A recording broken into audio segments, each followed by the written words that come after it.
Greetings, greetings, greetings, one and all, to another Friday Night Live here. The last Friday Night Live of March 2026 as we enter into April next Wednesday, April Fool's Day. But there are no fools here this evening. It's me, Phil, the Director of Operations of Page, hanging out, like always, with the Page crew. We've got Ed Stark below me. Hey, Ed, how's it going? Hello. We've got Jen Cash, the blind bard. Hola, Jen. Hola, Phil. And like always, we've got Ron at the helm of the ship, plugging away on the keyboard over there in the Page office, Millmay, New Jersey. And, Ron, how's it going? Well, I think we have our video problem sorted out, so that's great. Okay. We did extensive testing last week. We did extensive work last week to get the cabling out here, and now we're good to go. So, but Phil, we've got a great show tonight, don't we? I think we do. We are joined by two of our good friends. So this evening, folks, we're going to be joined by Montel Thompson of YouTube fame. He was one of our special guests at Page this previous January, and what a fantastic individual Montel is, and we are going to have a really nice conversation with him. And one of our venerable guests, our good friends, Mr. Chuck Cumbow of Troll Lord Games fame, will also be joining us as well. And we are hoping, folks, if you join us regularly, you know that we typically give away a $25 Troll Lord Games gift card, and we'd like to tie that to things like trivia questions or what have you. And we're hoping that Chuck can come up with a trivia question this evening to actually put that gift card in someone's eager mitts, because the last few weeks, I don't think anyone won it. So we just keep pushing it off and hoping that someone finally wins that $25 gift card that we eagerly want to give away. So who do we want to talk to first this evening? Well, they're both great. They're both from Virginia. No, that's true. Montel's much better looking, so maybe we should choose him first. That's harsh. So, but I know Chuck. Chuck's tapping his watch from the background because, Chuck got the kinfolk in tonight. He's got kinfolk in, so we're going to get family. We're going to get him on, and he's going to stay with us as long as we can, and then we're going to get Montel right on as well. Hey, diddly ho there, Chuck. Howdy. How do? Did your family make it in okay? Yeah, my wife's currently in crisis mode here, and we got a double birthday party this weekend, mine and my granddaughter's. So there's, lots of cakes and cupcakes and all that stuff going on. Oh, nice.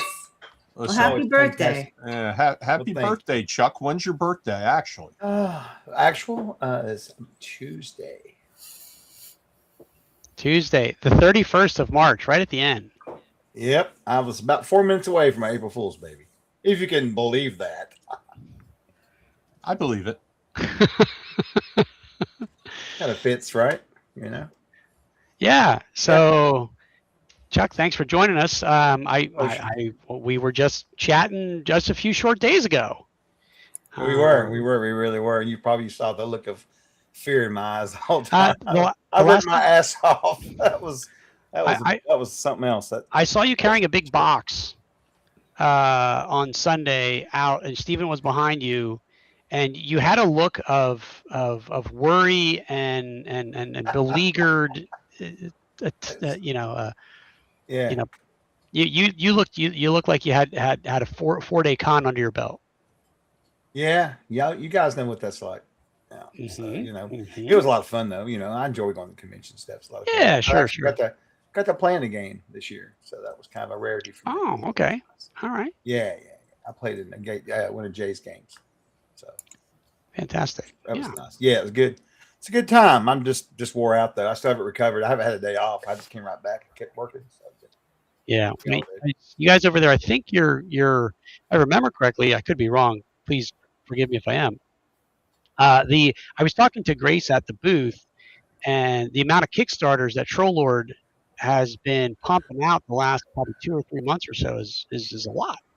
A lot of stuff there's there. a lot going on, a lot of moving parts, a lot of stuff. There's, I think, in our production schedule, in some stage of it, there's over 54 titles right now, in some form somewhere. Some are almost done. Some are maybe waiting to go into distribution with, like, say, Amazon, and then some of them may just be being written still. But that's a lot of books, man. I'm telling you what, that's a lot of books. It's an exciting time to be a gamer. There's a lot of good stuff out there going on. Yeah, there is. It's not like the medieval ages we had to have back in the 40 days. It was a rough time back then. It was hard, but now we got all this great stuff going on. Resurgence of old school games, and it's good stuff. Yeah, really good stuff. Now I'm having a blast with it. Now, Chuck, we had an issue last few weeks. Yeah, where we haven't been able to get anybody to answer the trivia questions, so we haven't been able to give away a Troll Lord Games gift certificate. Oh, that's terrible. That is absolutely terrible. But now we're going to lean on you right now to put out a trivia question, and we're going to have you give out a Troll Lord Games gift certificate. Let's give away 2. Oh, there you go. Wow. Chuck's feeling all generous. right. Well, we'll throw it out there, Chuck. For all the people out there in TV land. How hard do I have to make them? Let's see. Well, I don't know. You're the one who's giving them away. Well, I'd say maybe we have one easy one and one hard one. Okay. All right. Let's see. An easy one would be, what do you think is the main ingredient in troll blood? That's an easy one. That's an easy one? That's an easy one. Main ingredient in troll blood, folks. If you have an answer, please type it in. Yeah. Anyone who knows anything about the trolls should be able to answer that fairly easy. Or if you know anything much about Stephen Chenault and the rest of us. Well, I know neither, so I'm not getting it. She's a tough one. Jen says a tough one. It feels like no one is. I'm not seeing a lot of activity in chat. I just got one that said the main ingredient in troll blood is essence of Ken St. Andre. That's close. Very close. Not quite there. Yeah. Maybe that should have been the hard one. I thought that would be the easy one. Chris Clark says, Chris may blood know. of a troll. He may know. He says Dr. Pepper. Yeah. That's probably true. He's right. He's right. Well, congratulations, Chris. You've won a $25 gift certificate to Troll Lord Games. Go, buddy. Yeah, Chuck. Here's the question. How many? What do you mean, Chris? What do you mean I don't want it? What do you mean? He wanted to answer the question. Yes. How many cans of Dr. Pepper does Stephen go through in a day at the office? Not much. He's limited to 3, I think. Limited. Okay. All right. Yeah, his wife's a doctor, so here a while back he got put on the. I switched over to Dr. Pepper Zero because I have to have mine. So. All right. Well, tell us about the upcoming Kickstarter here. Oh, goodness me. Wowzy. I tell you what, that's something else there. I could talk all night about this thing. It's I've done a little bit of editing in it already, a little bit. And it is definitely Gary's magnus opus. I will say that. I have never seen something like it in my life. It is incredible. You want to talk about dungeon crawling. Oh my God. There's so much stuff I can't say, but it's really cool. There's all kinds of weird stuff in it, like Barzumium apes and sorcerers and just all kinds of stuff. It's just crazy. It's got one of the rooms right there. It's got Mars apes. Yeah. Gary's a big fan of portals. I discovered big fan of portals. So the way it works is the first 3 acts was Igsberg, which we call the Citadel, and then you've got the castle up on the hill, which we called the Ruins, and then we had what was basically the cellars, which was the lower first. I think it was the first 5 levels of the dungeons, and then Act 2 will consist of what is known as the dungeons and the caverns. Between the two, there's about 17 or 18 levels with a bunch of sub-levels. It's massive. It's just mega dungeon, right? And Jeremy, he's the project lead on all the Gygax stuff now. And it's just interesting. We'll have work calls where we'll work all day and just not talk to each other, but just be working. I get to hear all the interesting stuff he finds in there digging around. Gary was something else. He loved puns and he loved death. He loved dungeons. He loved designing all kinds of ways to drain your resources. He's got parts in there where it's like a maze. It'll just drain your torches, get rid of your food, that kind of stuff, I'm real excited about it. I just want to be able to have it so I can run it here at the house. Now it's you can see up there right now. Right now we're giving away 2 adventures. One Steve and Davis wrote, and the other one Gary wrote. It's like an Enola adventure. They're just small adventures. But we're going to continue to be giving away stuff during the campaign as well. So the more pledges we get, we're going to continue to give freebies to everybody that backs it, and also who followed it up to the point. Backer Kit's got a new thing now where we can actually deliver stuff during campaigns to people through the whole system. So it's pretty nice. I like watching these companies compete with each other, and then we can benefit with crowdfunding from both. So it works out well. Works great for the consumer too. Yeah, absolutely. It's like pay over time. It used to be a dream, and then Backer started doing it. Now Kickstarter does it, and that's been big for us. A lot of our last few campaigns, there were people that they can't afford to spend some of these higher end, $300, $400, $500 pledge levels, but they can split that up into 4 or 5 payments. They can get something a little better and a little more they want, what they really want. Instead of having to go find out later on one of Ron's auctions for like 18,000% more. That kind of. I mean, not Ron. I'm sorry. I know you don't do auctions. Who was that guy's name? I can't remember. But anyway. Well, listen. We're gonna bring in our next guest. Yeah, go ahead. And we're gonna talk to him for a little bit. Chuck, you join in. He's a Virginia guy. He lives down in Norfolk. Okay. And in the beach. Yeah. That's nice. And there he is, our friend Navy Montel Thompson there. How are you?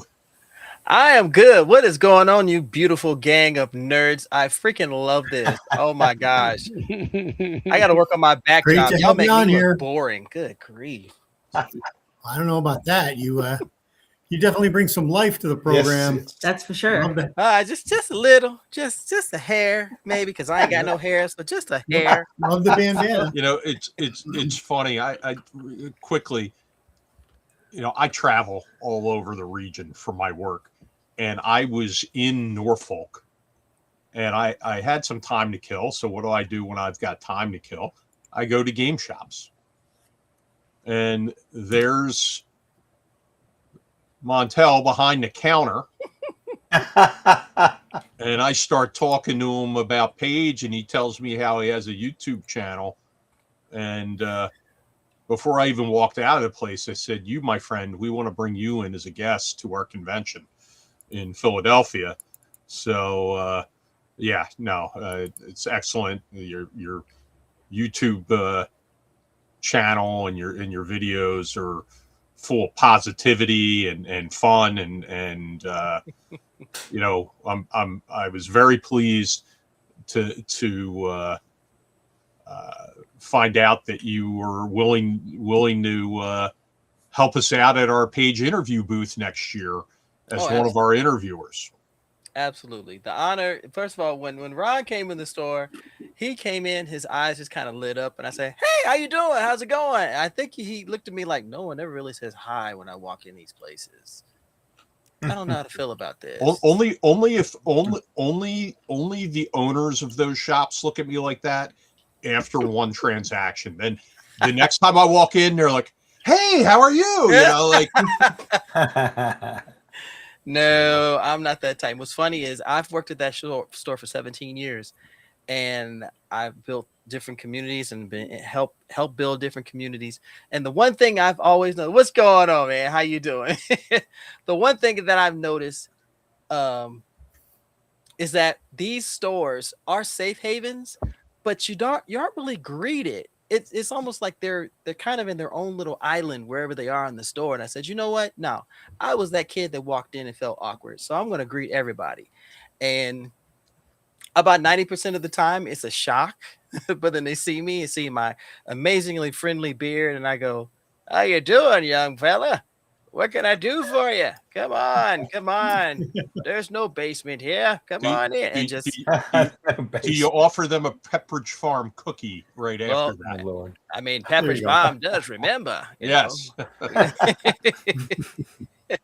One of the game stores near us, one of the things I like is, you know how usually they have, game tables often in the back or off to the side or something like that. The store I'm thinking of, you walk in, the first thing you see are, a display of the new releases, but right beyond that are the demo tables. And there's always somebody standing there ready to demo a game or talk to you about a game. And they act kind of like the greeter there too.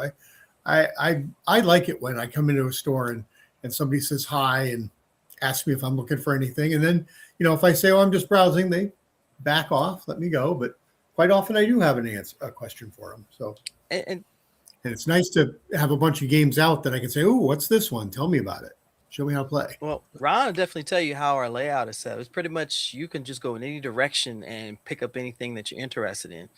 And everybody behind the counter, we just try to be there and to help. So and our play space is actually upstairs. So when they find out that we are 2 floors, no waiting, they give this look like, "So where are we supposed to play?" "Upstairs." "There's an upstairs?" Yeah. We call it Narnia. We don't know if you'll ever come back, but we welcome you there. We're finding out. And what's the name of your store again? Atlantis Games and Comics. Atlantis Games. Yeah, it's a good store. I was able to pick up a copy of Fight On Magazine #1 there. Oh, It was a reprint. It was a later reprint of it, but still, nonetheless, Nice. our good friend and paid special guest Ignatius Umlaut, publisher and editor of Fight On Magazine.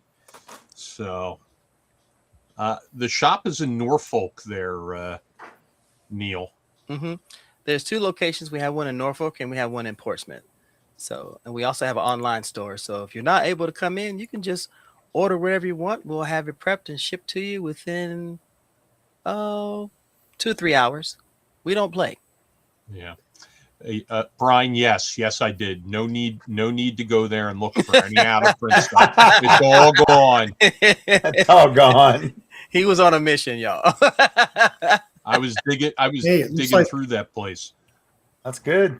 Looks like I could fly down there in 55 minutes. Oh my.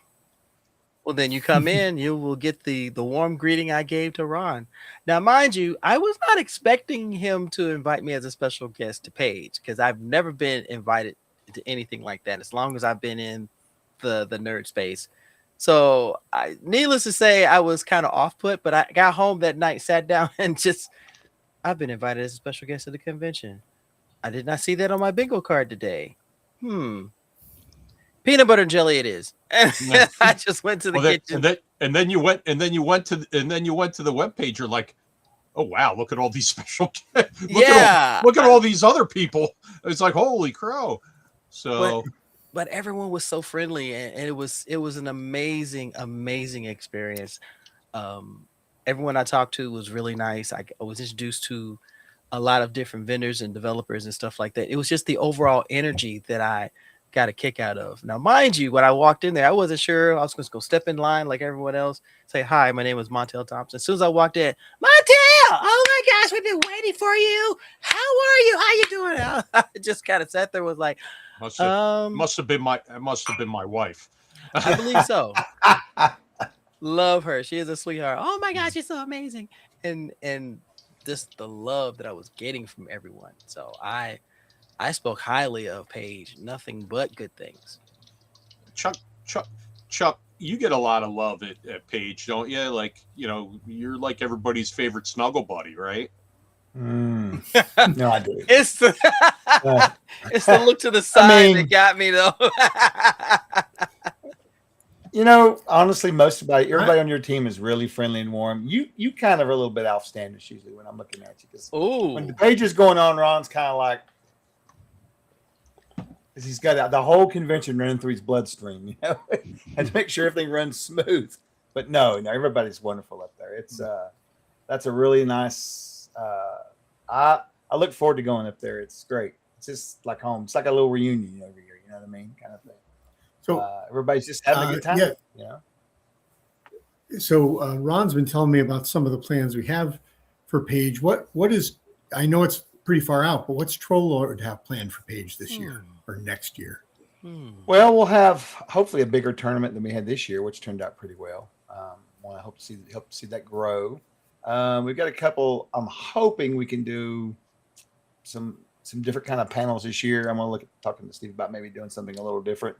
Maybe something a little more interactive if we can come up with something. I wish Grace could come. She's been practicing some neat stuff like that. But anyway, something like that. And then we're also looking at maybe doing how we're setting up our booth this year. Maybe we're going to put it in with our gaming area all around it, So like when you go back to where the gaming area is, you'll see our area, and then there'll be the booth right there so that people can see it more, the people that's going back for the games and that kind of stuff. And of course, that works well for a lot of people. Yeah, well, and the way you guys have it designed, it's a good spot. It's a good place. You know what I mean? It's a good thing for exposure, and it's good for the con too. I think because the more signage you have of different games and stuff going on, it looks good. You know what I mean? Than just one game. Those featured vendor areas. It's you. It's Troll Lord. It's Monty Cook games. It's ninth level games, and it's also Cannibal Publishing that are going to be out there, and we might surprise some people with another couple of announcements in the days to come, which Phil and I aren't going to give away here, but. We've got some biggies coming in, and we're pretty happy about it. That's exciting. That's good. Yeah, it's always nice to see the con grow. Mm-hmm. And man, it grew like crazy this year. So it was a lot of fun though. Work, but a lot of fun. I had a lot of fun. I don't know. I ran about 8 games, I think, or something. It was a lot of games I ran. It was fun though. It was really fun. I had a kids game that was just over the top. These 3 dads showed up with their boys, and then another guy that was in one of the other games, he brought his daughter in, and they were all wearing like Iron Maiden T-shirts, AC/DC and stuff. It was crazy. And one of the kids, every time he would do something, he would take an action in combat. He would reference a song from like Maiden or Dio or somebody, old school rock and roll. Oh, it was wow. cool. Yeah, and they were savage, man. They roasted a goblin, took its arm, and then fed it to a dog so they could get by it. Mm-hmm. I don't know if you remember, but Ron gave out a whole bunch of free passes to various high school students and clubs and things, and including one from my old high school up in Montrose, Pennsylvania. And one of the things I thought was funny is I can't remember what vendor or publisher was giving out the sort of wizard hats, the little dunce hat things. Yeah, I remember those. Yeah. But I have a picture where like over half of them are wearing them. So they got a kick out of that. And they played in the Down the Dark Stairwell. I know some of them played in some of the Troll Lord games because they mentioned that. Yeah. I think it's so great when we can have games that appeal to some of the younger people, because sometimes they come into a convention, like all of these kids, all 20 of them, this was their first convention. That's great. They'd never been to another one, so they had no idea what to do. We tried to help them figure it out, and they all had fun stuff to do. You didn't see any of them just sort of sitting off in the, open gaming area doing nothing. They were all running around playing games. I wanted one of those hats. I saw them. I was like, I want one of those hats. It's great. I should have asked where they The had gnome those. hat, yeah. Ron called them the dunce hats. I think they were. He's like, why are they all wearing dunce hats? Yeah. Oh, Ron, I did talk to them. They're sending a whole bunch of videos of them talking about Paige. Oh, You're cool. going to get a whole mess of those in the next Oh, couple of that's days. wonderful. I'm glad. I'm happy to hear that for sure. Yeah. All right. We have a lot of people in the audience tonight. We've got Wes the Egg Thief Allen in the studio. That's the egg thief. You know, we're gonna literally be returning to the scene of the crime of EcclesiaCon in about a month now. In fact, myself, Ed, Phil, and Jen, we're all going to be there, and That's we're cool. going to be running games. So pretty excited about that. Listen, he says he was framed. Listen. We all trust Ron's word. I'm sorry, Wes. I like you, but Yeah. you know, I mean, listen, know. I'm so trustworthy that I was able to sell a used shoebox that once belonged to Chuck Cumbow during a charity auction to benefit the E. Gary Gygax Memorial Scholarship Fund. He's not lying. Hey, do you have an auction helper this year, Ron? At EggCon? Yeah.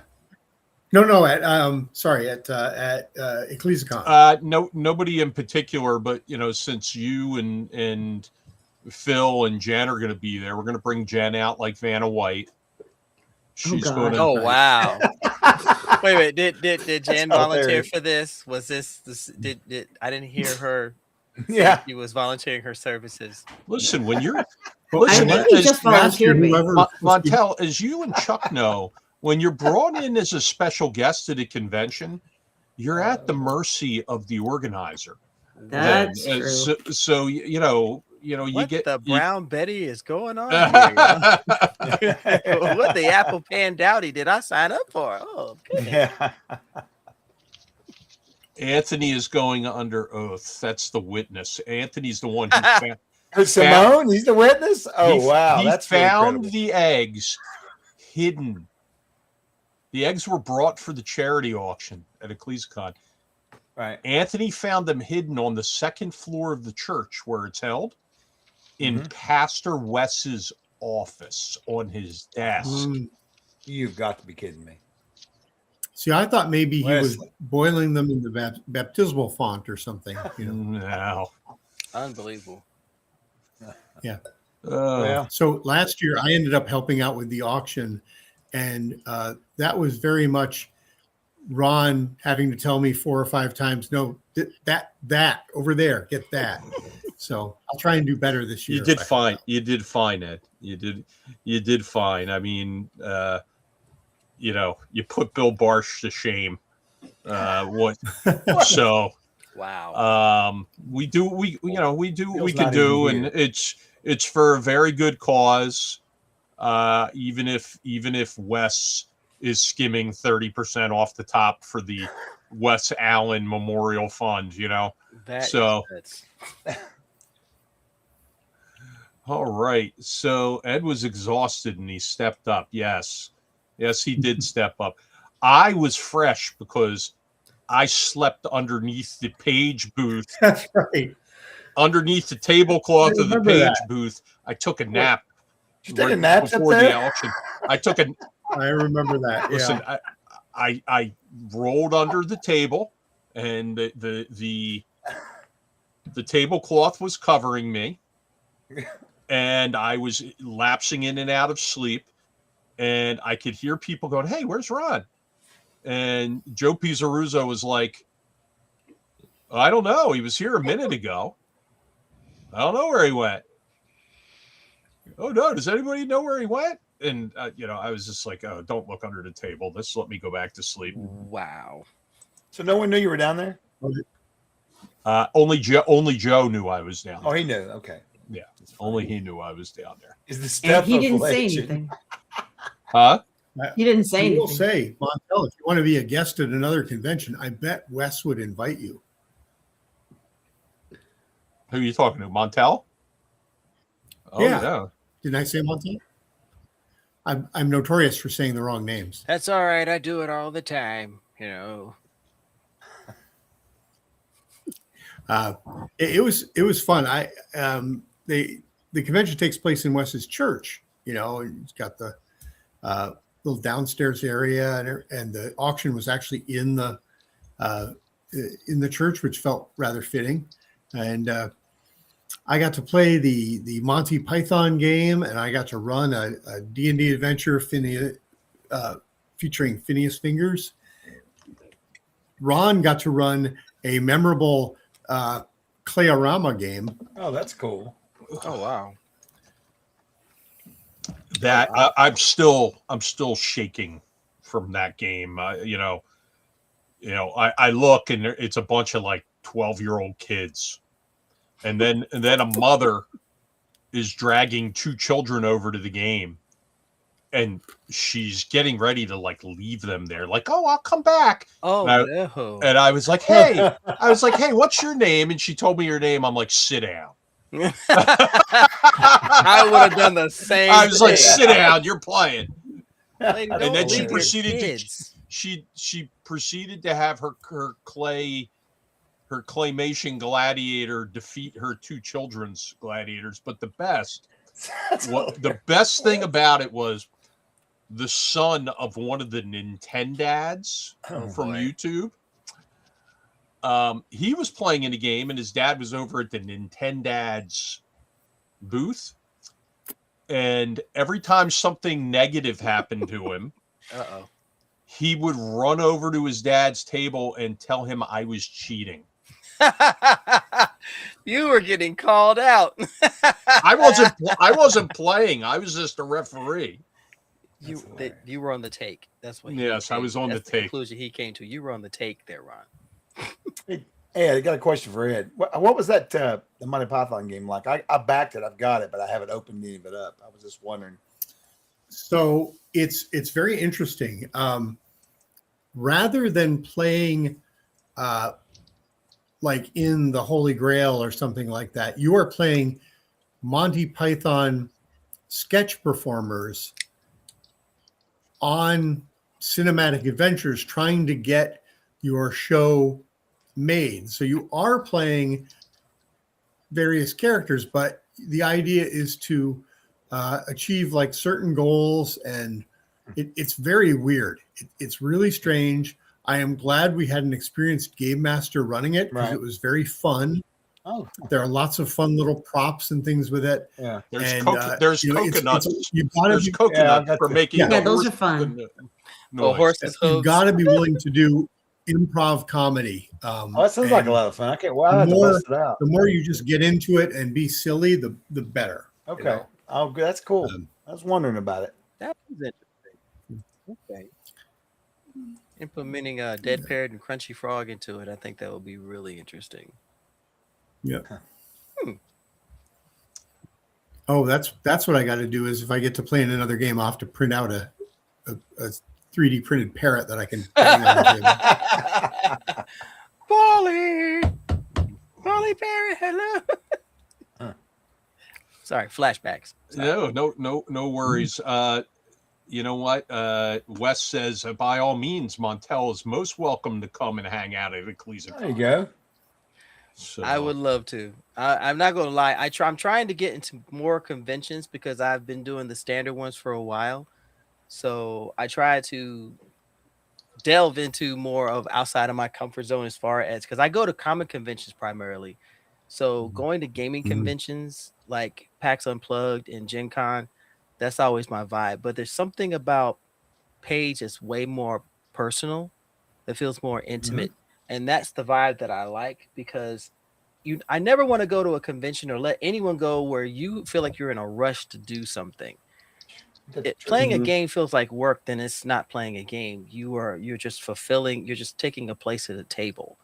And And while I am still new to some aspects, overall, it's the welcoming energy that you need in order for someone to come to the table for the first time, not feel scared to make the wrong move, but at the end of that session, they are ready to go again and again and again. Part of the thing that makes Paige feel so intimate is the tightly fitting tank top that Chuck wears when he's running his games at Paige. Oh my God. That is one of the things that really sets Paige apart. Shit. Interesting. Very This interesting. guy, man.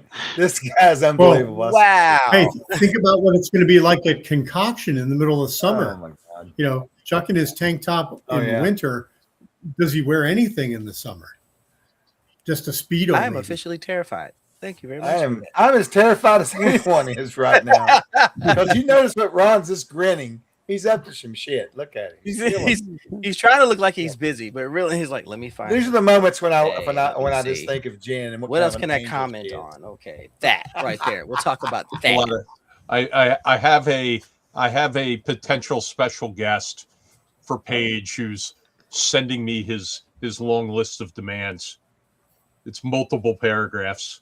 What gonna in have the to- world? That's gonna have to wait until after the show. Look, just give me cherry coke and granola. I will be happy for the rest of the weekend. Yeah. Well, that's all. That's all Steve Chanot's getting this year. He's getting some Dr. Pepper and some peanuts. That Oh, sounds wow. about right. Yeah, that's what he's getting. He's fancy. It's so fancy. He don't even like if he gets a burger, he likes it with a bun and the meat, and Hey. that's it. This is weird and out of left field, but do you guys know where the home of Dr. Pepper is? Like where it? Because like Coke is, down in Georgia. Mm. So like Oh, you wonder where it started? I don't know. I have this weird feeling that I was recently someplace where Dr. Pepper was like the big thing. I mean, I like Dr. Pepper. I have nothing wrong with it, but I just sort of. It was created in Texas, it looks like. Yeah, and there's actually the guy who That was it. actually wrote the recipe. He's up the road about an hour and a half, a little place called Whiffle. Well, Mm. Yeah, it was in Waco, Texas. Yeah. it, so it's a really I weird. lived in It's Texas. a weird history. That was one of the places where you would go into a restaurant, instead of having Coke or Pepsi be the default, the Dr. Pepper was the default. Yeah. I remember. Interesting.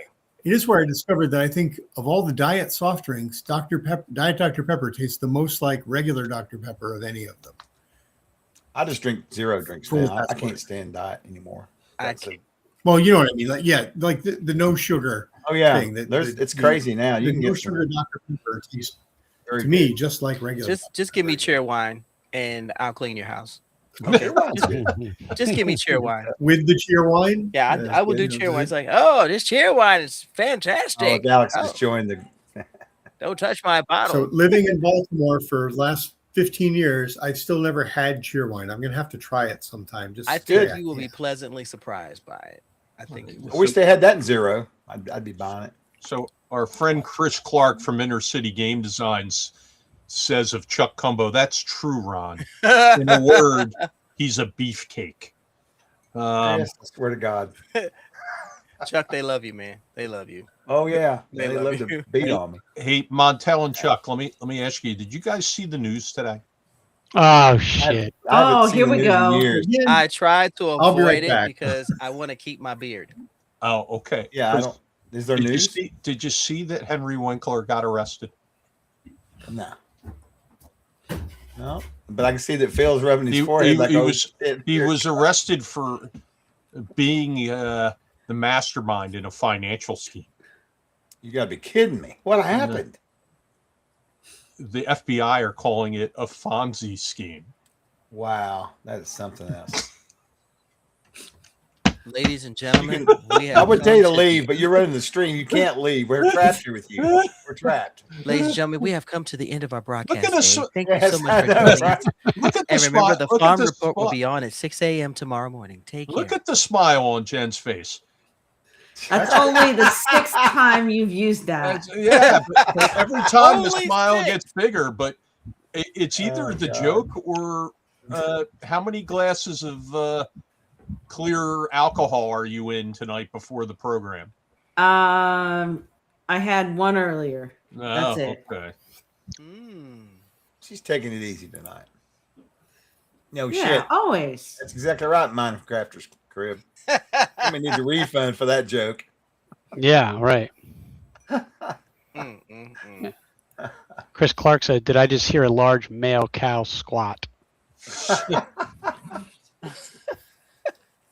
Oh, look at that! Our Oh. friend Bill Dufton's with us tonight. Bill, always good to see you. We miss you. Hopefully, we will see you at Page this year. There needs to be, Alex. I don't know, FLM Miners, FL Florida Minecrafters Crib. He wants a refund for that joke. Oh my. It's a substantial penalty for early withdrawal, so sorry about that. Yeah, but you don't have to pay child support for 18 years if you do. I got nothing. Hold on. Yeah, I don't know where did we go with this? I don't know. It's all lost. I just got my sign here. That's all. It's all lost. Anybody have Phil was trying to throw up the X card on me. Oh, Lord. Yeah. I will say, I know this is where we're getting into the amazing banter, and I appreciate this. I got to give credit to Alex Newman. Bless his heart. He took me through my first game of Old Guys of Appalachia. It was supposed to be a 10-minute demo. We did it for 2 hours, and after we were done, he said that was probably one of the best role plays I've ever seen from anyone for the first time. I said, you handled it pretty well, considering, because I'm an upcoming voice actor. So anytime I have the chance to voice a new character, especially in an RPG, it's a challenge for me. So I don't think he was expecting me to go to the extent that I was, because I like to be immersive. So I appreciate Alex for doing that. That was a lot of fun. Some of Chuck's kinfolk just came in the background, just telling Chuck he's got to get out there and take care of his family now. Entertain. Yeah. What? Jake, you're taking too long. I'm gonna tell her to tell Jen on you. Stop. Leave me alone. Quit picking on me. Leave me alone. Well, I'll tell you, Montel, I knew that you did some voice work, and I have a great respect for voice actors. I work on a game called Elder Scrolls Online, and we have a lot of voice actors doing stuff. And years ago, when I was working on a unreleased Warhammer 40K game, I had to do some voice work for the vertical slice. We weren't going to pay actors to do something that was never going to be released, and they knew I could do some voices. And boy, just trying to do the same voice for a Space Marine sergeant for maybe an hour. I'm probably bloating it a little bit. Was so hard to make it consistent. I mean, it's such a challenge to do that. I was so impressed. I mean, because you just keep sliding in and out of weird things. It's like, no, that doesn't sound like the last time you did it. Do it again. For me, once I'm given a role, and like I said, I haven't done too many, but once I'm given a role, I like to encapsulate it. And once I do that, that is when the voice comes out. And for me, once I have that voice, it's stuck. Only way I'm going to get rid of it is if I'm saying, okay, we're done. Thank you very much. So more often than not, I can embrace it. So if you have to come back the next day or the next week and, do this one voice, you can just remember it and snap right back. I'll give the voice a name. Impressive. So that way it sticks into the society of voices in my head already. That's a great idea. What got you into voice acting? Years and years of watching cartoons and not having friends. I originally wanted to be a ventriloquist, but I didn't have the knack for it. But that's when I realized that I had a knack for doing different voices. Couldn't do impressions for anything, so I didn't even try. So I created my own. So as time went on, I just decided to give it a shot. And I'll see characters in a show or an anime, which is one of my favorite things to do. And I say, well, what if that character was imagined as being a little older, or maybe maybe a little bit more disgruntled? When I started streaming on Twitch, Diablo is my favorite game franchise of all time. You cannot tell me otherwise. So when I was introduced to Deckard Cain, I would literally do him at every turn. Hello, my friend. Stay a while and listen. And I would do that over and over until eventually it just rolled off of the tongue. And so I said, is that Deckard Cain? I was like, yeah. You do that pretty well. I said, yeah, divorce will make you more talented. Or some other stupid joke that I can come up with. But I would always like to challenge myself. One of the things I've always found is when I am around certain types of voices or speech for a while, like if I, start listening to, period mysteries or something, I will find myself start talking to them. And many years ago, when I was still in graduate school, I went to England for a few months to study theater, and I came back, and my parents and my then girlfriend, who became my wife, picked me up at the airport. And we're talking about stuff, and Jill just says, stop doing that. I said, stop doing what? She says, stop talking in an English accent. And I was like, I didn't even know I was, You do it enough, it becomes a part of you to the point where you don't even realize you're doing it. But everybody who gets into that, they have their way of creating the character, creating the voice, and making it their own. So it's something that frequently can be done without any issue. I haven't done anything of note as of yet, but I try my best to be as flexible as possible. So I'll do voice acting challenges and challenge how far my range is and see where I can go. You know what we should do is get you teamed up with a page game master, and you could do some voice work for like a prominent NPC in an adventure. Have you guest star? Sign me up. I told you, I'll work for Cherry Coke and Granola. Let's go.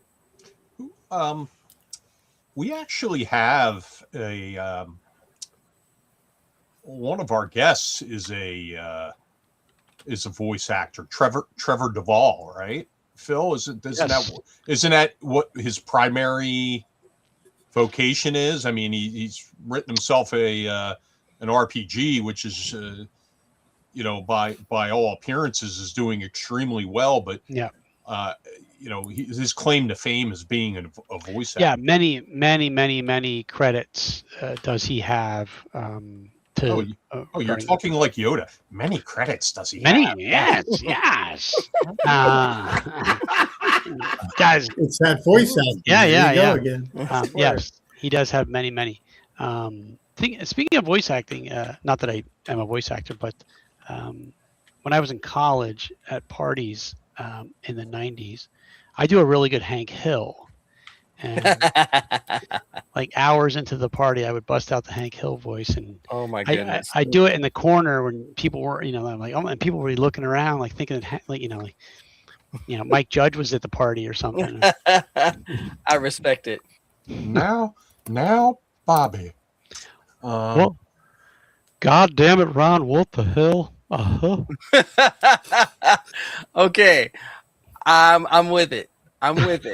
Okay. I'm on a run, guys. I gotta duck at it. So I told her I'd be. Okay. Oh, look at her. She's looming. I appreciate it. She's looming. Go cut your cake, sir. Fine. Chuck, hold on a minute. Chuck. Yeah. Call the police. Okay. We'll call the police. Check your chat in Facebook when you get a second. I threw a couple of trivia questions in there. I'm gonna duck out of here though. Oh, okay. It was a pleasure. Use those. All right. Nice to see you again. I look forward to seeing you in January. All right. Same. Again, as always, a pleasure. Ed, of course, Phil. See ya. All right, and praise you all for wrangling this fool. I'll see you later. Yeah. Enjoy your family. All right, rock on. Thank you. See you, Chuck. Bye bye. All right, see you. Thanks, Ron. Thanks for joining us, Chuck. We appreciate it. We appreciate you. All right. I heard him saying help. I heard him. We must go check on him. Exactly. He was getting the stink eye from his wife. I saw it. He did send me some trivia questions though to give away some stuff.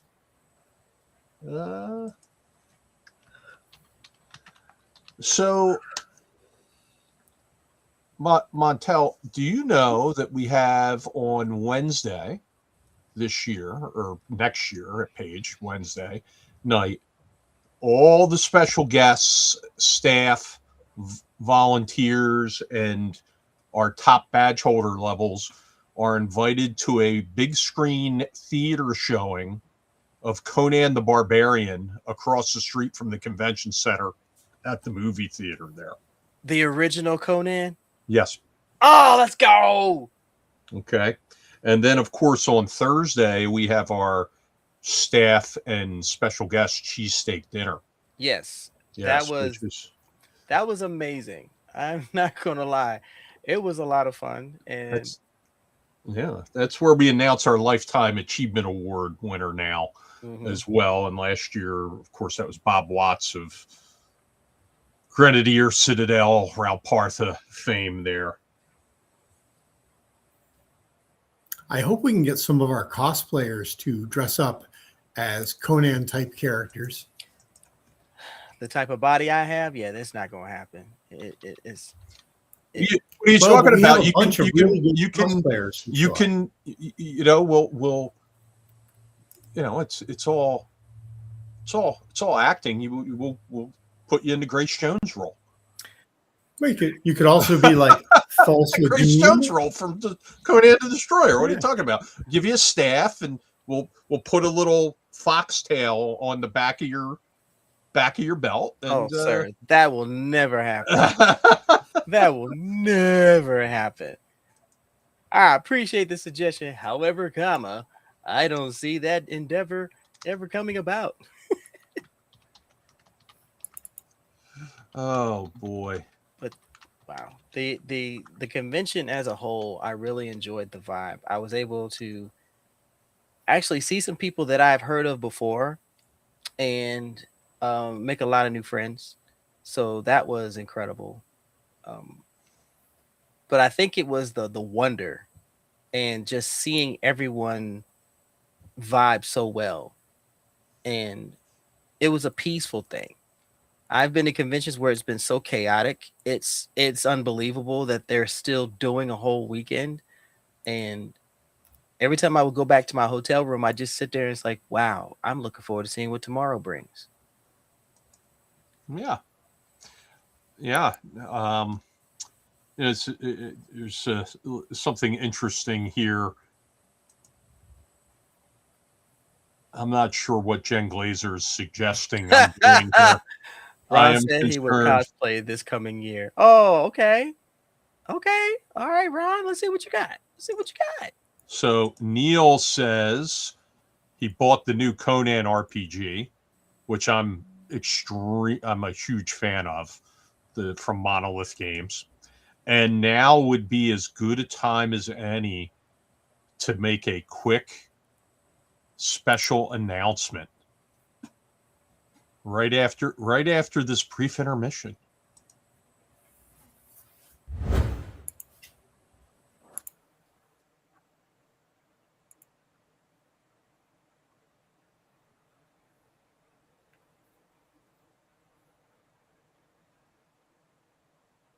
Speaking of the Conan RPG game, I can confirm that Matt John is not only going to be a Page's special guest, but he will be a concoction running his creation, the Conan, the Hyborian Age RPG, at concoction at the end of May.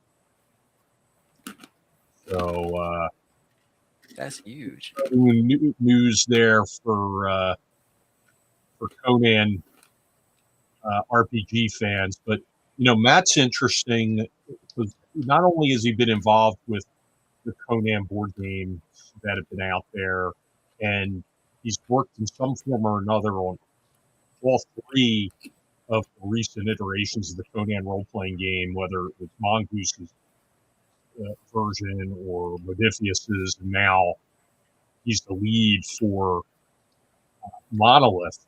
But he also writes Conan fiction.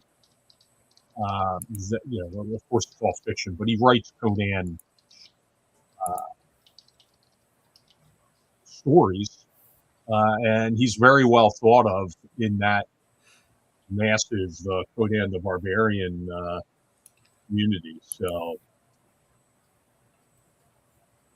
but he firmed that up with me today that he's coming to Concoction as well. So that's going to be awesome. going to be a lot of fun, and I know I haven't told the guys who are in our Conan RPG group that yet, but I'm sure there's a lot of excitement for that.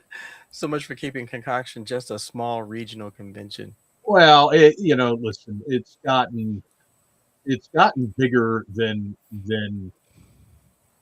Phil or I thought, and it's not anything. We're not marketing it the same way we go to market with Page, but yet people are showing up. I mean, most people are showing up. I mean, Jen's not showing up, but I can't do two cons in the same month. Okay, well, I see how it is. John has spoken, and there is no more discussion. Yeah, exactly. I don't know what to say. I'm confused by this whole scenario.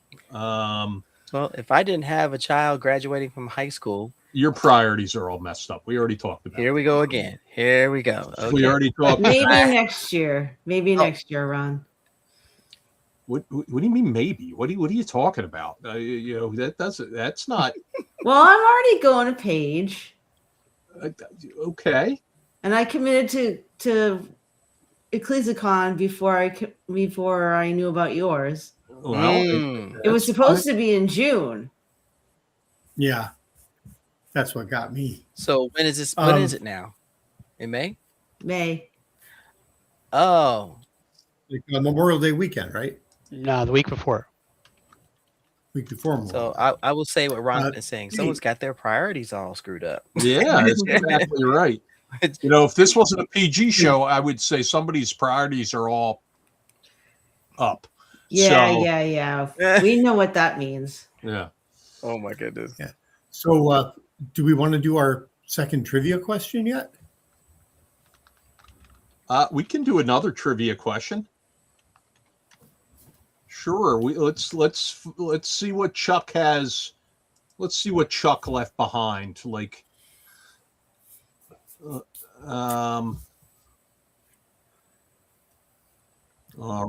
what is Conan's middle name? Yeah.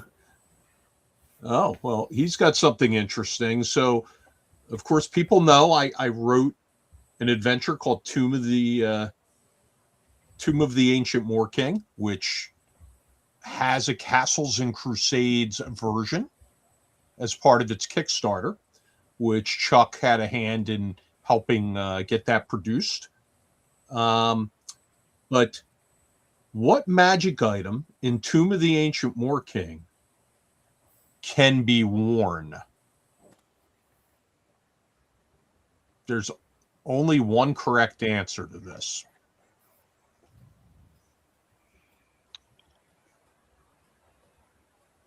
My copy's down in the basement.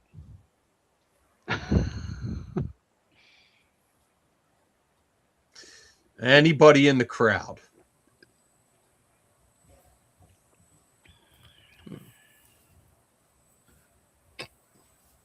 Wow. Yeah. Come on. So a lot of you people have got this. So just real quick, there is a correct answer from Jake Madden. He says a mask. And that is correct. Oh, I was going to guess helmet. It is a mask. So, Jake Madden, you've won a $25 gift certificate to Troll Lord Games. Woo! However, I may be commandeering your gift certificate because you play in our Conan game. Oh boy. And a miniature was purchased for you because you were going to paint it as your character. And then you lost the miniature. So I think you're going to have Wow. you're going to Oh, forfeit not fair. your $25 gift certificate to Troll Lord Games. So He guessed right. Let him have it.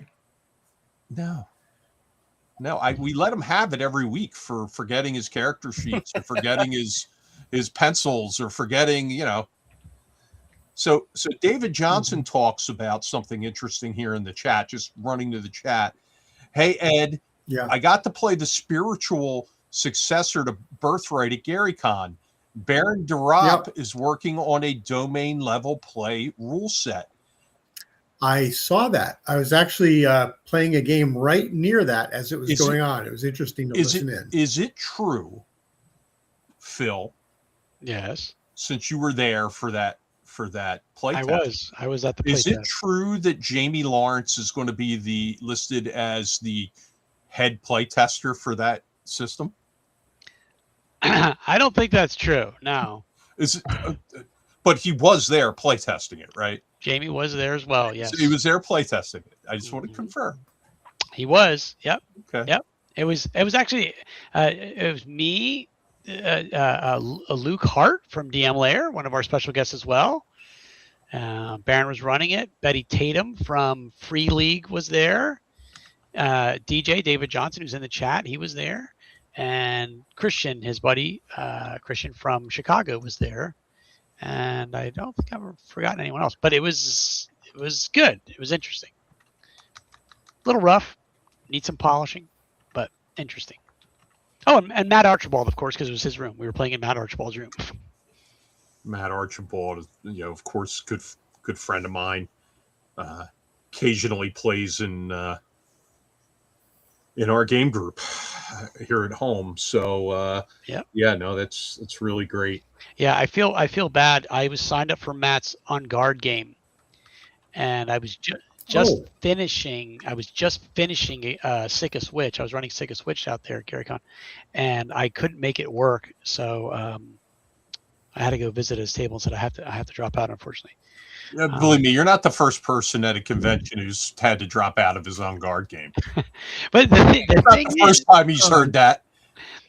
I was interested in hearing how that went. I have not heard On Guard since, back in the I stopped by his table. It was this very elaborate spread that he had, and he has repeat players every year. Like it's the same people playing his game. Because it's the same 5 people in around the country that play On Guard. It's the same 5 people. In fact, they're the 5 people who actually bought the core rule set when it was available for purchase. So, do you guys know Lawrence Schick? Yes. Of course. Yeah. Okay. So Lawrence, for those who don't know, is one of the early TSR guys and everything. Lawrence is he worked on most recent Baldur's Gate as a lead writer with Larian. But he worked with us at ZeniMax as well. And he used to come over to my house and I'd go to his and we'd play various games. And one of the things he had is this board game called The Three Musketeers. And Lawrence writes under the nom de plume Lawrence Ellsworth, and he translates particularly Dumas fiction. He's done some of the best translations of the other Three Musketeers books. There's like 6 in the series that a lot of people don't know about. And he had this board game called The Three Musketeers, and he blew it up to like 4 times the size of a Twister map. Oh my! Wow. It covered my entire basement, and we were using like action figures like this high as the miniatures. It was an awesome game. It was very fun. But he ran that at one of my little home conventions, and you made me think about that with On Guard, because every time I think about On Guard, I kind of think about Lawrence and playing various Musketeer-related games and stuff with him. And of course, White Plume Mountain, because he designed that. But yeah, no, nowhere to go with that story. Just thought it was interesting. That is interesting. That is interesting. Indeed. All right. Does anybody in the audience have any questions for Montel? I'm almost curious to see what they'll ask of me. And perhaps I will be worthy to answer said questions. How Unless long it's have you been streaming on Twitch? Oh man. First Twitch stream was 2018. Wow. Yeah. But I took the crazy thing about my streaming journey was I took about a year and a half away from it, because when I started, I think that was right around the time where there was this massive exodus. Everybody wanted to be a Twitch streamer. And I tried it for a little while and I stopped and said, why do I want to stream? Oh, okay. All the wrong reasons. So I stepped away, but then I came back, got a better computer, got a better microphone, and I pretty much was really rolling on my YouTube channel. I said, you know what? I want to try streaming again. And that's when I started playing Diablo 3, and it's been a blast. I try to mix it up being a variety streamer, but primarily I like to do my show, the Blurred Corn Combos, on YouTube and Twitch, and just, create a talk show environment when I'm not playing games. Yeah. So, That's awesome. And what's the name of your YouTube channel? Navy Montel. I keep it simple. I keep it so simple because I learned that from a friend of mine. Don't use multiple names when you want to be searched. Yep. Here we go. So, Well, that's why people use multiple names, because they don't want to be searched. I will use a different name if I feel like there is something to hide. And guess what? Yes. I've been exactly. Navy Montel since 2013 when I started YouTube. And, Wow. that answers Michael Pastor's question of what's the name of his podcast. You search for Navy Montel. Chris Clark says, I'm hoping he'll do voiceovers for some Page Street Castle Wolf Moon adventuring. Ooh, I wouldn't mind doing that. Anytime I have a chance to expand and maybe even try a different range with characters, I love it. I would take the opportunity. Okay. Well, that's good. And if you haven't met Chris Clark, he's one of the treasures of the RPG industry, and I that is not me saying that tongue in cheek. What a wonderful person. Jake Madden says, "What's your favorite piece of TTRPG merchandise you own?" And Wow. bonus if it's not an actual book for a game. Crazy as it sounds, one of my favorite pieces, there's two. I have a friend of mine years ago while I was working at the store. Originally, we had a back area where they were playing their tabletop. And of course, people really started getting noisy. And I would always make sure the customers would say, hey, there's a game back here. Keep it down. And one particular night, they were really rambunctious and the table couldn't hear them. So I became the dad and said, listen here, scrubs. And I just went off. The store got so quiet that you couldn't hear anything. And I kind of got in trouble, but I didn't care, And 2 days later, one of the guys came back and he says, I appreciate what you did because we couldn't hear anything. He 3D printed me a large D20. Wow. And it's one of my favorites. I have it in my living room. I just look at that and go, we'll roll that one when the world comes to an end. Yes. Maybe I'll roll a 16 and still have time for tea. David Johnson asks, what was your first RPG? And if it was D&D, what module? My first RPG was Gamma World. There you go. Which edition? Oh, goodness. This is when it first came out. Oh, so like Metamorphosis Alpha or the first The Gamma first World? Gamma World. Oh, okay. That's interesting because that was a fairly serious game. I mean, it got a little bit more humor later on, but the first edition was pretty darn serious. But see, here was the thing, because this was my first foray into RPGs outside of D&D. I wanted to give it a try because it was post-apocalyptic, it was science fiction, and I didn't have access to Star Frontiers at the time, so this was perfect. Now I'm in A school in the Navy. Me and 3 of my classmates don't know what we're doing, so we make the best of it. And let me tell you, that was some of the most fun I ever had. My character was a mutated tiger with human hands who had a crystal dragon as a daughter. Nice. So how'd you come up with that? There was no alcohol involved, I promise. You couldn't drink in the schoolhouse. We just made it work. So Neil Devlin says, who was the guest on your show today? So my friends Loy and Tasha, who are the creators and owners of Midnight Comics, they've got a Kickstarter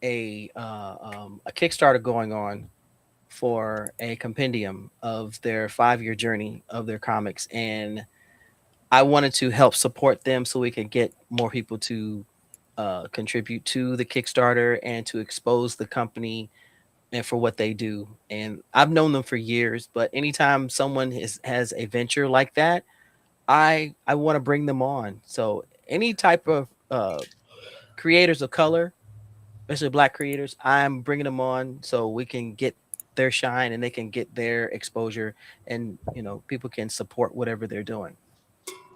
And I'm happy to report as well, Montel's joined our diversity inclusion initiative committee for Page as well. Yes. So that's going to start kicking into high gear soon.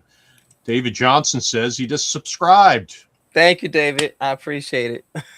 I'm going to look you up too after the show. Thank you. Domo oregano. Thank you so much. Oh my gosh. What do we got? We've got Amanda Brasovsky, who goes by Show Me the Dice. Says that's solid marketing advice from your friend about the singular name.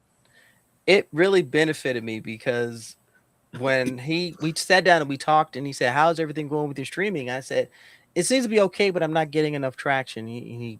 I told him what I did, he said, okay, we're gonna make it idiot proof. Make everything Navy Montel. I said, but what about this name? He says that can be a name you put to the side as an emergency. Everyone knows you as Navy. This is what you do. And it's worked out ever since. Oh my goodness. There's the chat is on fire here. Trying to 4 brains in total. Gamma World, and what's funny is there's so many people who have been playing D&D for so long that they forget that there are other campaigns and different systems out there. So when you realize that they've played those before they came to D&D, it's a reunion of sorts. Yeah, I mean, I started with D&D, but that's not what we're doing now. What are you doing now? Fantasy Flight Star Wars. Ooh, okay. Standing ovation. Yeah. Okay. Narrative dice. It's awesome. Oh my goodness. I became a fan of Morkborg about 6 months ago, and I love that system. Oh my goodness. Yeah, that's a good one too. It's fun. Have you played a board game with Erica Lowe? She's a wonderful GM, and she worked on Pirate Borg. She's doing a Kickstarter for Ragnaborg. Oh yeah, I gotta back that. No, I would love to meet her and play. I think that would be amazing. She was a guest with us last year. I played a Bloodborg game with her. It's basically Bloodborne, the video game, but in in Borg format. It was a lot of fun. Oh my goodness. Yeah, Ragnaborg is on my list to play. It's the names that I love, though. Yay, violence. Yep. Yeehaw! That's right. Doesn't it sound something like that? Yep. One of the Okay. things that she did that was very fun was she had some of her friends, her husband and her friends, coming in and doing invasions with the Bloodborne game, because that's a big part of the video game where Mm-hmm. other characters can come in and mess with you. And we kind of mutilated them. They didn't have a chance. They showed up, we killed them, we moved on. We've got Ragnaborg running a concoction. Elise is running it, and Brian Keena says he's playing that at concoction in her game. That's interesting. Someone said, I know a certified D&D player who basically refuses to play anything that isn't D&D, Pathfinder, or Starfinder. I will say this. While there are people who are dedicated to it, I feel like they are truncating themselves on what's out there, because there are so many different systems and ways to play and storytelling that they're missing out on. And while D&D has been the foundation for a number of years, they're not the only game in town, pun intended.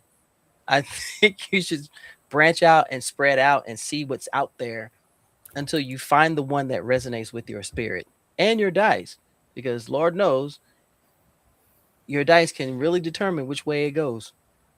Yeah, and then you can cherry pick, what resonates with you as far as gaming rules and stuff. I mean, that's what we do. Yeah, Exactly. When I first started playing games, I started with D&D, AD&D and D&D Basic and stuff like that.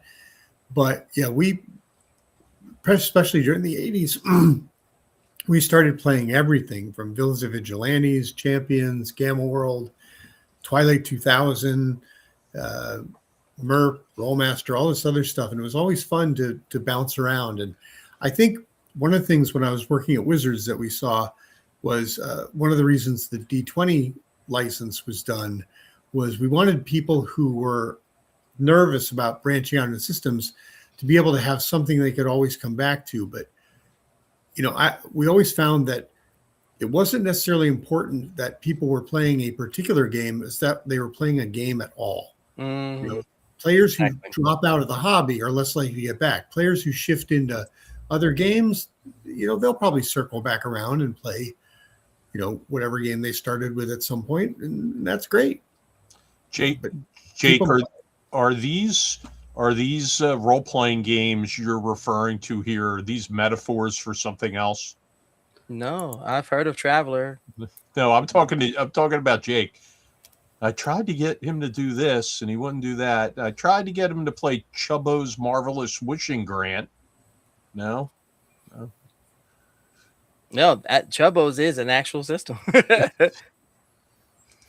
Oh, all right. There's a lot of good I chat applaud going on tonight. I applaud anyone who is willing to step out of their comfort zone and try something, because I've heard of the Old Gods of Appalachia before because we sell it at the store, but it's never been played. So when I had the chance to play it, even if it was supposed to be quote unquote a 10-minute demo, which turned into a 2-hour game, I enjoyed it. It was outside the norm.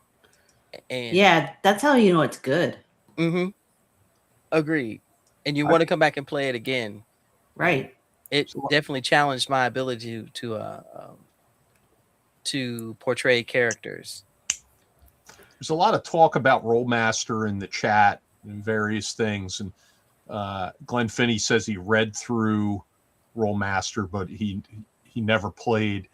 I played Rollmaster once in 1989. We're still trying to finish the first combat from that session. Holy Moses. Well, I ran a Middle Earth / Rollmaster game for seven straight years. We had a lot of fun with that. I think a lot of the fun was the fact that it was in Middle Earth, but still, we really enjoyed it. It's one of the longest running campaigns I ever had. Oh boy. Yeah, somebody says Chart Master. Yes, Chris Clark says Chart Master. Yes, exactly. All right. What other questions do we have for Montel? What helps you to get into character? Once I know the setting, and I'm pretty much given carte blanche. Description of the character helps a great deal, especially if it's one that I've never done before, and it could be a challenge to my range. But once I come up with an idea of how I feel, unless I'm given an image, if I'm given an image of the character, then it's a little easier. But if I'm not, it's more fun because now I could just close my eyes and say, okay, this character looks like this. They've got this. They can walk like this. And then I'll get into that particular character. Well, I give an example. I was part of a game where we had we were going into a town and there was a very disgruntled guard and who was responsible of asking everyone what their business is in the town. And when I tell you he was someone that was aggravated, he did not like his job at all. So the DM looked at me and said, Montel, can you voice this? I said, what does he look like? He's about 5'10". He's scrawny. Looks like he hasn't eaten in a while, and he looks pissed. I said, okay. So he looks like my ex-wife. Got it. Okay. So I just looked at him and said, oh, for the love of Pete, what you doing here? As far as I'm concerned, you shouldn't even be here. Go on about your merry way. I'm tired, I'm thirsty, and I'm aggravated. Start your business.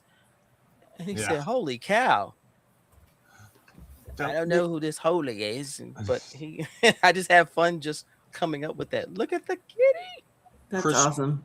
Chris Clark asks, how have you managed to remain so good looking as you age? I think he was talking to Phil about that. Lots of lotion. In the basket? Wherever it needs to go. I'm gonna make a quick announcement here. We're gonna make a special guest announcement for Paige. And is there a drum roll involved? Sure.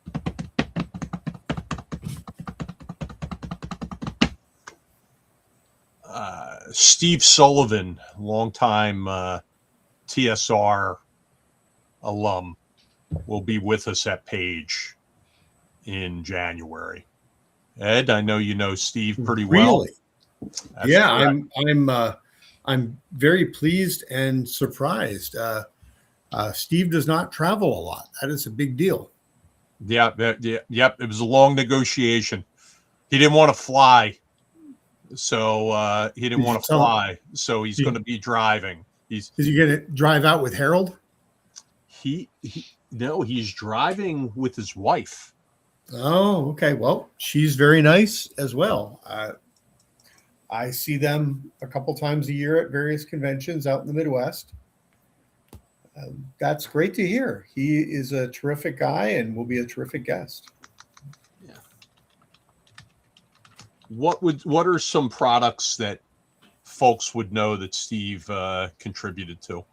Oh my, it's definitely a lot of the older stuff. I'm looking myself here. Looks like he did some work on Star Wars, Teenage Mutant Ninja Turtles, Iron Man, Legend of the Five Rings, Tolkien RPG. He worked for Pacesetter as well.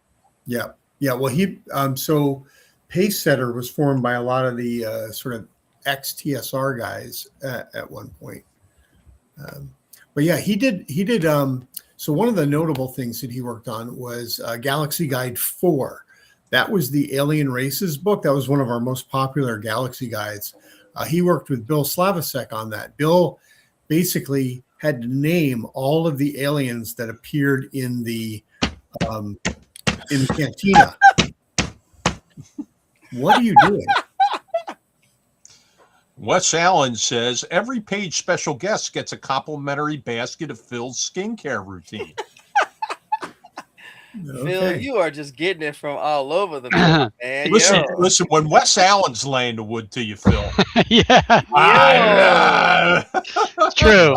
Yeah, right. Yeah, That's a paddle behind the woodshed, bro. What in the world? yeah. That's good. That's a good one. I have to give credit where credit's due. Oh my goodness. Because Glenn Finney says skincare is key. It absolutely is. David right. Johnson. Okay, this is getting a little too close to home. David Johnson said Phil smells nice. That's right. Yeah, I hung out with David out there at Gary Con, and I'm sure we embraced more than once. There is nothing And worse Chris Clark, somebody who would know because he was there, so to speak, or in the same orbit. Pacesetter tried to do too much too fast for the market at that time. Now Pacesetter's owned by Bill and Ben Barch, and they're one of the cornerstones of our one.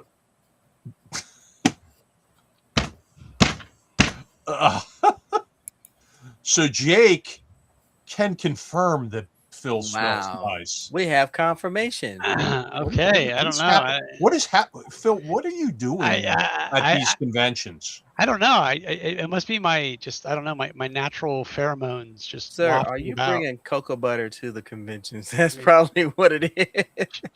Shea butter. Hey, that's even better. Let's go. All right.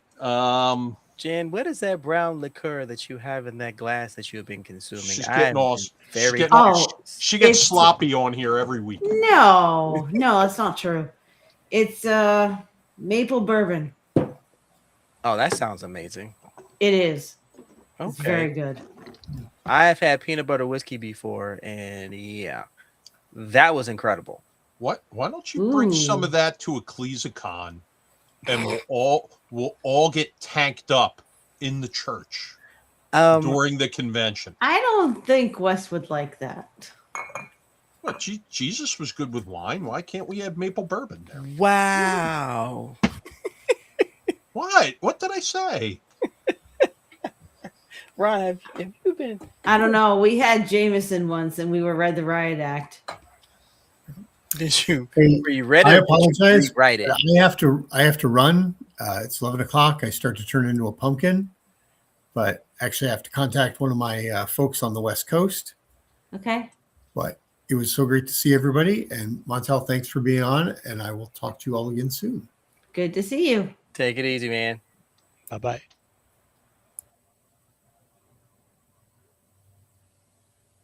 He escaped. I hope we can tell our loved ones that listen, that's common. The cat needs to be fed, I mean, cats, you gotta feed your cats. I wish I could have one. I ain't gonna lie. I miss having a cat, but they won't let me have it in my apartment. So yeah, which is fine. I'm the only animal I can bear to deal with on a daily basis anyway. I'd love to have a cat, but yeah. There is too much finery in your living arrangement. So speaking of cats, I've gotten extremely lazy. I've got two cats. One of them's extremely lazy, and the other one only patrols half the house because she doesn't like the dog and the cat. They do what dogs and cats do. But the lazy cat captured a mouse the other day. Because I'm building an addition, so it's not exactly mouse proof. So we were getting it ready for the inspectors, and there was a mouse running around, little field mouse, and so we let the lazy cat in, and he's chasing it around. But then the dog comes in there, and the dog mouse was no more. I'll just leave it at that. Oh my! The dog was like chomp, gone. So I think our mouse problem is taken care of. I would think so too. Mice, Holy cow. mice were injured during the filming of that edition. Yes. Oh, let's see. Jen, I completely understand. Yep. Yep. 4 a.m. comes very quickly. Yikes. So, Thank you for your service. No problem. well, listen, if anybody else have any questions for Montel before we let him ride off into the night. This has been amazing. Y'all have shown me so much love tonight, and I thank you for being here.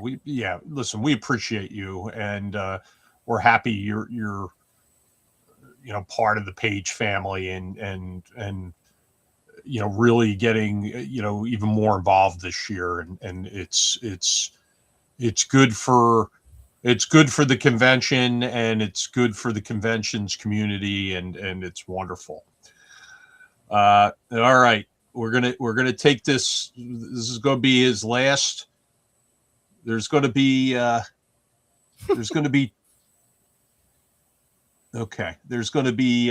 2 last questions here and a statement. Chris Clark just says, "Just let him know how much we love him." Okay. I appreciate it. David Johnson wants to know what you're playing now. Unfortunately, I'm not playing any RPG systems because I am currently getting back into my streaming and my content creation. So right now, the only game I'm playing right now is Lorcana, and that has been my happy place. So I'm enjoying creating the different decks for Disney and just playing with my folks. Nice. Cool. And okay, Montel, what is it that Mon tells? Anything and everything. All you must do is look to the sunset, and hopefully you won't get burned. And I think that's a perfect bit of advice to our crowd. Montel, thank you for coming on board. We definitely want to get you on the program more, in the future. Absolutely. But thanks for joining us tonight, and thanks for being you. Thank you for the invitation. Y'all are amazing. I appreciate this. Thank you. Yeah, it was great to meet you. Yeah. Same. The honor is all mine, dear lady, and all you noble folks of Page. I am honored indeed. Have a good night. You too. All right. Well, see you. Bye-bye. All righty. So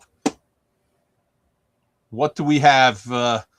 Phil, what else do you have for us? We had a couple of announcements today. We had Matt John coming to Concoction. That's big news. We're gonna have bigger news on the Conan front coming very soon, which I'm extremely excited about. What about the mystery guest? Oh yeah, did we drop a clue?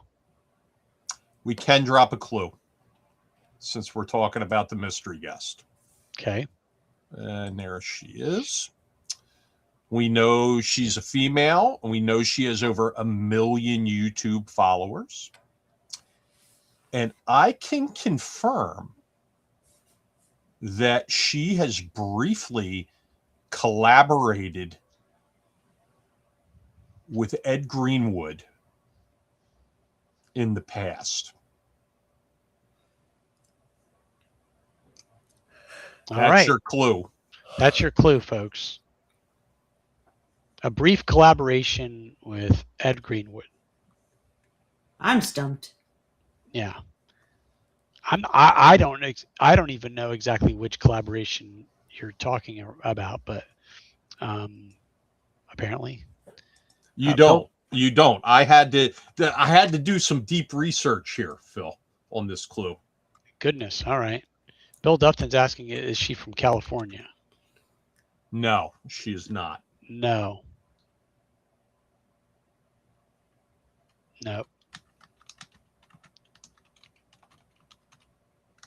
Michael in chat is asking if it's Margaret Weiss. All right, so I'm going to go through. I'm going to address some of these things. Kelsey Dion is not a mystery guest because she's a long-time guest.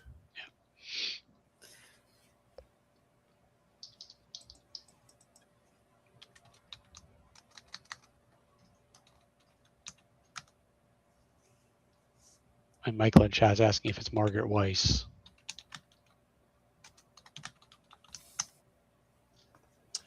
No. Does that look like an outline of Margaret Weiss?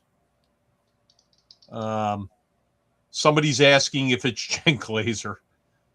So no, it's not Jen Glazer. Jen Glazer's on our staff. Yeah. I was hoping it was Ginny D. Somebody's guessing Ginny D in the chat. Ginny Two people D. are guessing on Ginny D. Does Ginny D have 1 million followers? I think she's got way more than that. Does She's she? pretty popular. Well, let me. Oh, 909,000. So that should answer your question. Damn. This specific guest has over 1 million followers. And another one of the clues was she has her own television program. Yeah, I'm stumped. Well, you sleuths have to get out there and do your research. I'm not giving any more. I'm not giving out any more clues than that. We gave out quite a few tonight. We did announce some other special guests. Mm-hmm. That's right. For Concoction, we have the 7-minute GM. He was mentioned earlier. Nice. By Montel, Alex Newman. And he is somebody who's very engaged with Monty Cook Games' cipher system. We have our good friend Levi Combs, who's going to be with us at Concoction. And it's very safe to say now, even though I'm not going to put the graphic up there, he's going to be with us at Page as well. And Levi's one of the genuinely good people in the hobby, and looking forward to seeing him. And we announced Heather Ashcraft would be with us once again at Page. Mm-hmm. So some announcements there. I think we also announce Charles Gannon for Concoction. We already did. We did last week. Oh, yeah. Gotcha. I haven't watched the show from last week. Yeah. So what did you just say? What did you just say? It's Hello? in my YouTube. Hey, he was at watch Gary later. Con. Yeah. Who cares? He was at Gary Con. He was busy. I was. He Yeah. could have watched it on the flight home. I could have, but I had other things queued in my YouTube watch later queue. Oh, Phil, I'm about to disconnect you from the show right now. I mean, this is pretty bad. Oh, come on. Hey, I did watch. I literally watched your tech tests video. The only person defending you here is the person whose priorities are all messed up and is not coming to Concoction. Yeah. So Mhm. Well, like a because couple I of slackers. can't, I'm on here with a couple of slackers is where I'm at. Hey, you surround yourself that people you like to work with. Oh my goodness. All right. But anyway, speaking of news, Concoction event signups. As of today at 1:00, if you were a weekend badge holder or GM, staff volunteer, junior adventurer, or special guest, you can sign up for events.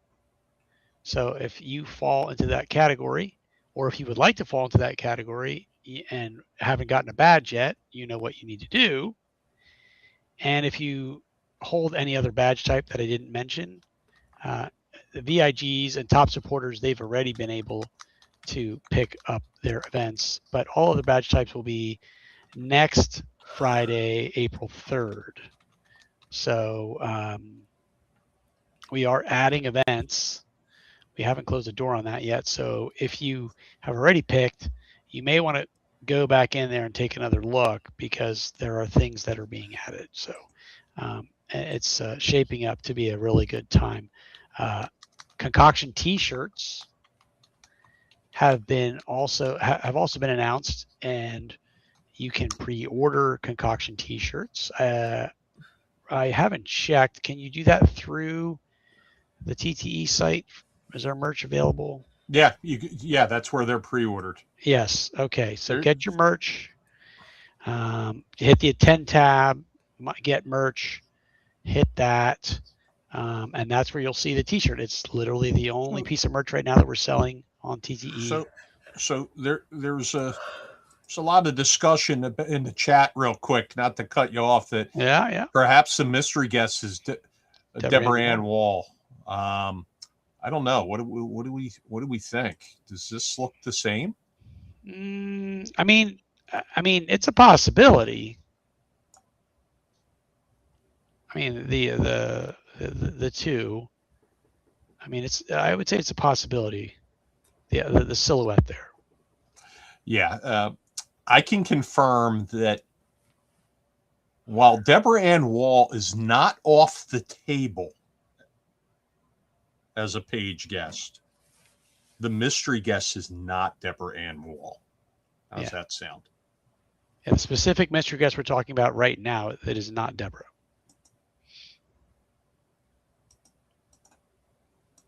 But I will give the folks at guests, Deborah Ann Wall, some kudos, because that's a pretty good guess. That is a good guess. Yeah, she definitely makes her way around the cons, and she's a pretty avid player. I can't believe somebody got it. It's Chuck Cumbow dressed as Conan. That's the mystery guest. Oh crap! Wow. How we get? Man, so good. Speaking of Philly cheesesteak, here he is in the background there. Mm-hmm. He's finished his rehab from his injuries suffered at the hands of Derek White. Yeah. All right. Oh, two last things I did want to mention. Page 4 dice. Did you guys talk about page 4 dice last week? Dude, you gotta watch the show. Come on. Okay. All right. I gotta watch the show. You're killing us.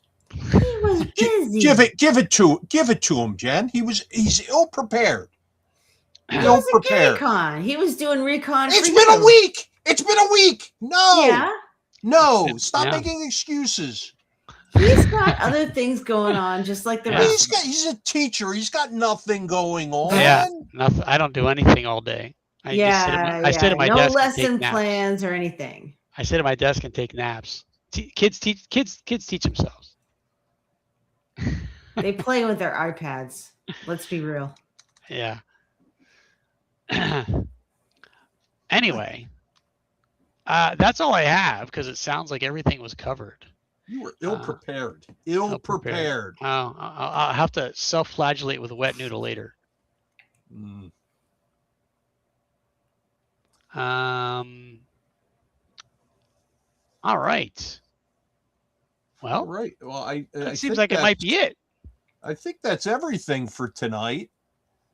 Glenn Finney says he saw the page 4 dice.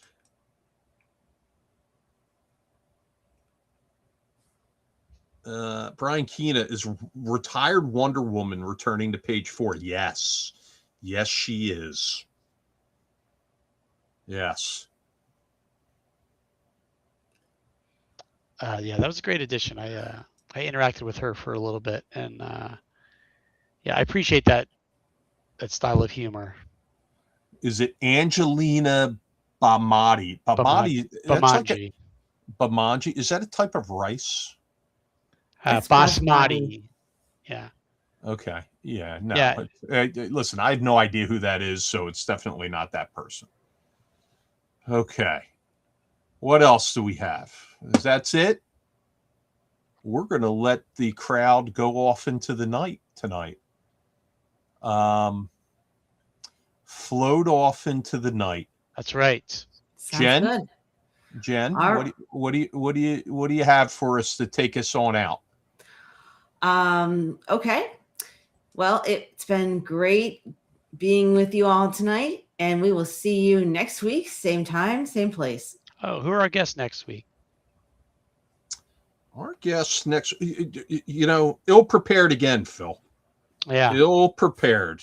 Oh, who are they? Did you even prep for this? I did. Really? He always makes a run sheet. You kidding me? I haven't seen a run sheet in weeks because we just ignore it normally. Yeah, right. Exactly. I make my own. I read it every time he sends it. Okay. Sure you do. Yeah, I do. All right. Well, the guests next week are John Harford from Fox and Board Games. Ooh, awesome. And Daniel Lawrence, our auction coordinator. And, of course, Daniel is a dice guru. So those are our guests for next week. Great. And we will see you all next Friday. Now, just one last thing before we go. Make sure you're subscribing to the YouTube channel because we have been putting up shorts, like little excerpts from these programs. We've been breaking them down into small 30-second highlights, and you'll get notified when they're posted by being subscribed. And that notification bell. Make sure you got that notification bell engaged. And the other thing is, Phil and I have chatted, and we don't have an exact date when this is going to start, but Phil, we're going to start doing a little segment, maybe a couple times a month, maybe once a week. We don't know, about what we're backing, right? Yeah. Crowdfunding highlights or crowdfunding products, or at least maybe ones that we are either backing or that we feel that you might want to consider backing because they're good projects. But yeah, I back a lot of projects, but they all cost money. But that's how we support ourselves. That there's like that running joke that in the RPG industry, it's just a bunch of people recycling money amongst themselves because everybody just backs everybody else's project. So to a certain degree, I feel like that's very true. There was just a guess that came into the chat about who the mystery guest could be. Whoop. Oh my God. No, Satine Phoenix is not the mystery guest. What? Are you sure? Yes, I'm 100% sure. Are you sure? Yes. No, it is not Satine Phoenix. What? It's not? Yeah. Oh, okay. All right. Well, it's not Satine Phoenix, so I'm so sorry that it's not. For those that are disappointed and things like that. So, all right. Well, everybody have a good night. Thanks for being with us. It was a good program tonight. We had a few very high watermarks as far as watchers, and look forward to seeing you next week. Good night, everyone. Good night.